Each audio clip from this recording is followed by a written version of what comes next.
सबसे पहले मैं अपने आप को बड़ा गौरवान्वित महसूस करता हूँ कि आज गांव समचाना के इस पावन भूमि में मुझे आने का सौभाग्य मिला। इतने सुंदर कार्यक्रम का हिस्सा बनने का सौभाग्य मिला।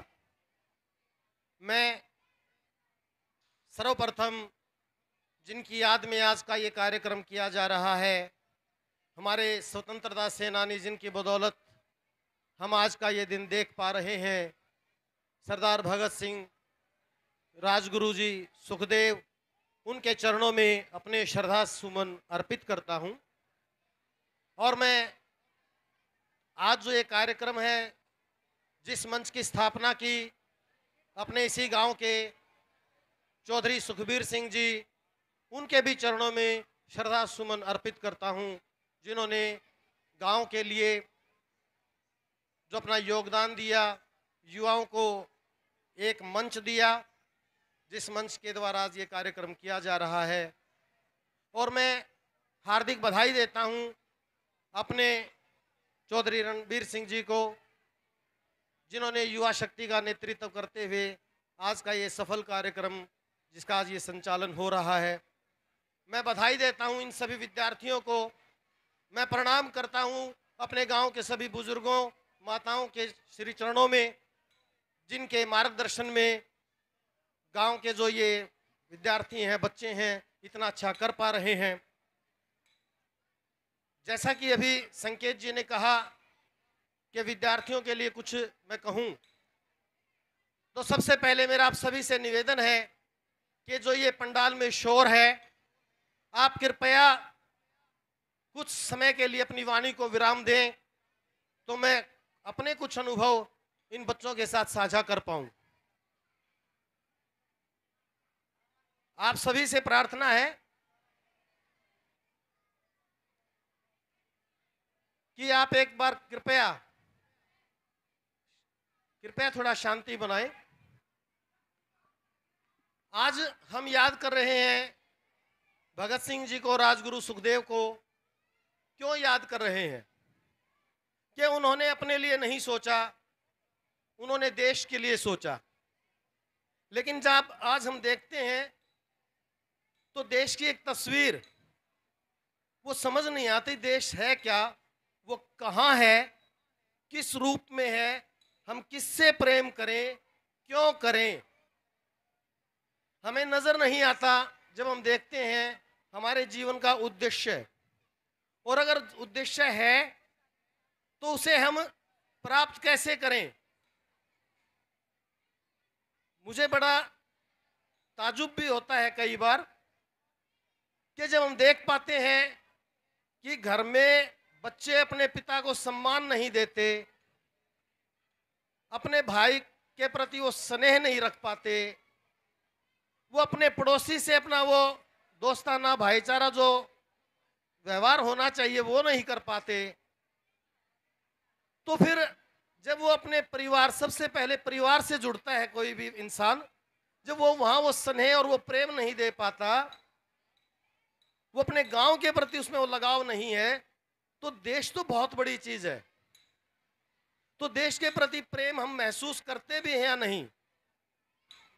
खैर, ये सोचने का विषय है हम सभी के लिए। अब बात थी कि जीवन में कैरियर की बात, तो सभी विद्यार्थियों से मैं एक बात कहना चाहूंगा कि इस संसार में, इस यूनिवर्स में सब कुछ कार्य और कारण की श्रृंखला में बंधा हुआ है। हम एक विचार अपने मस्तिष्क में लाते हैं, वो विचार भी वो किसी महान कार्य की आधारशिला हो सकता है, उसका एक शुरुआत होती है।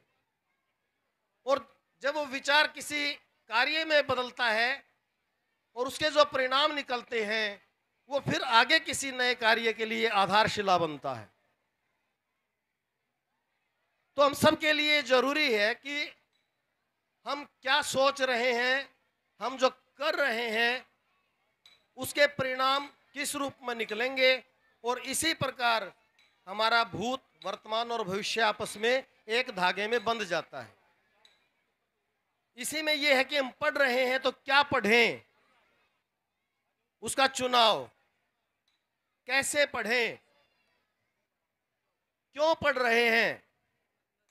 आज हम देखते हैं परीक्षाओं में विद्यार्थी मार्क्स इकट्ठा करने के लिए पढ़ते हैं कि मेरी परसेंटेज आए।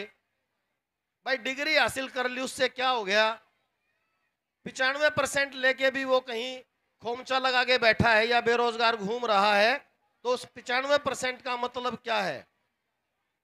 और इसमें हम भी शामिल है कहीं ना कहीं।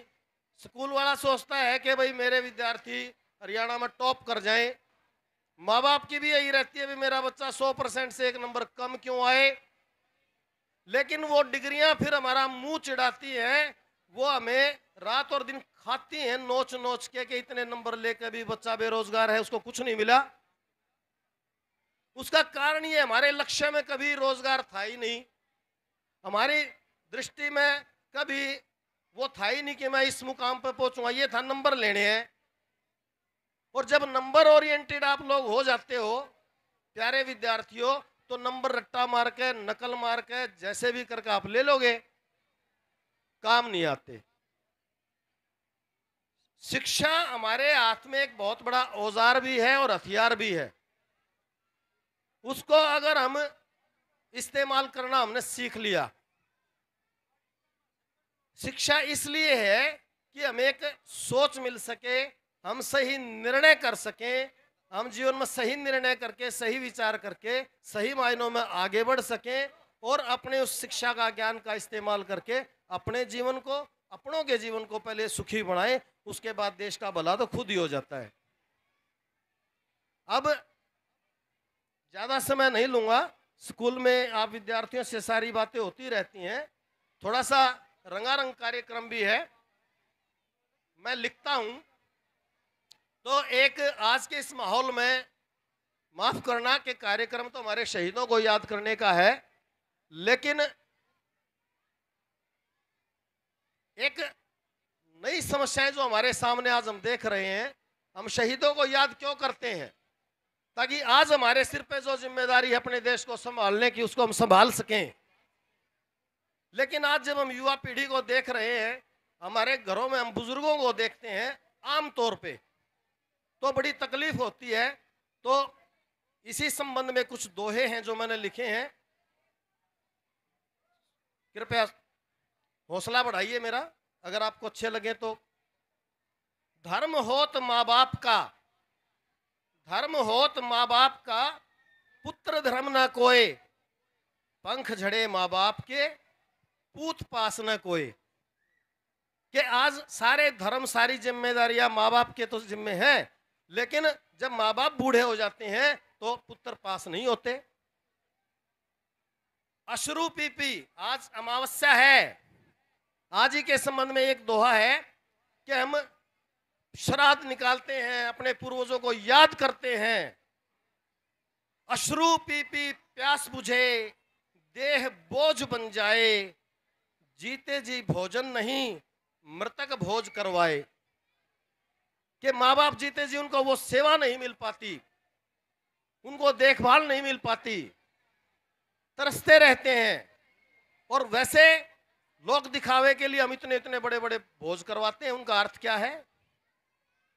जो बच्चे अपने देश में पढ़ाई की, अपने देश में कामयाब हुआ, लेकिन अपने देश को छोड़कर विदेशों में भाग गए, तो उनके लिए एक दोहा है, पांव मिले यूं देश में, पांव मिले यूं देश में, चला गया परदेश।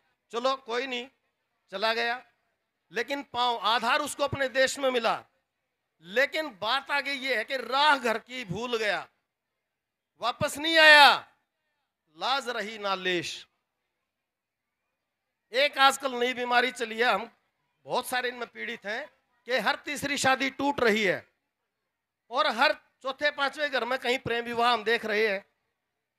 हमारी रीति, हमारी परंपराएं, हमारे आदर्श कहां गए।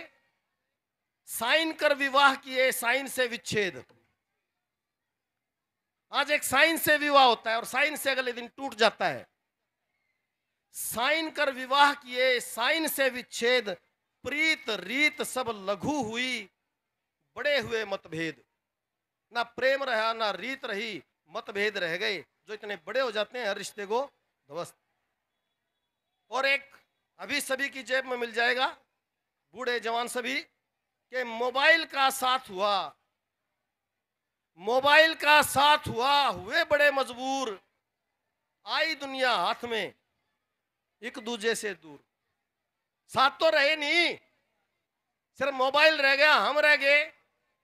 सारे रिश्ते, सारी दोस्ती सब फेसबुक के ऊपर, ट्विटर के ऊपर, फोन के ऊपर निभती है। ना वो बैठक रही, ना मिलजुल के एक दूसरे का हाल पूछना, हालचाल भी पूछा तो नमस्ते करके यूं भी नहीं देखा कि अगले ने जवाब क्या दिया, हम आगे बढ़ जाए। अब आखिरी दोहा में पढ़ के अपना स्थान ग्रहण करूंगा। सभी विद्यार्थियों के लिए विशेष रूप से है ये, आज हाथ में आज है, आज है हमारे हाथ में, आज हमारे हाथ में आज है, कर ले अपने काज, जो करना आज कर लो। सांझ ढलते देह ढले, सांझ होते होते शरीर ढलना शुरू हो जाएगा, हंस करे परवाज और आत्मा उड़ान भर लेगी। तो आज हाथ में आज है, कर ले अपने काज, सांझ ढलते देह ढले, हंस करे परवाज। धन्यवाद, आपने ध्यान से सुना, सबको सादर प्रणाम। Thank you. ध्यान से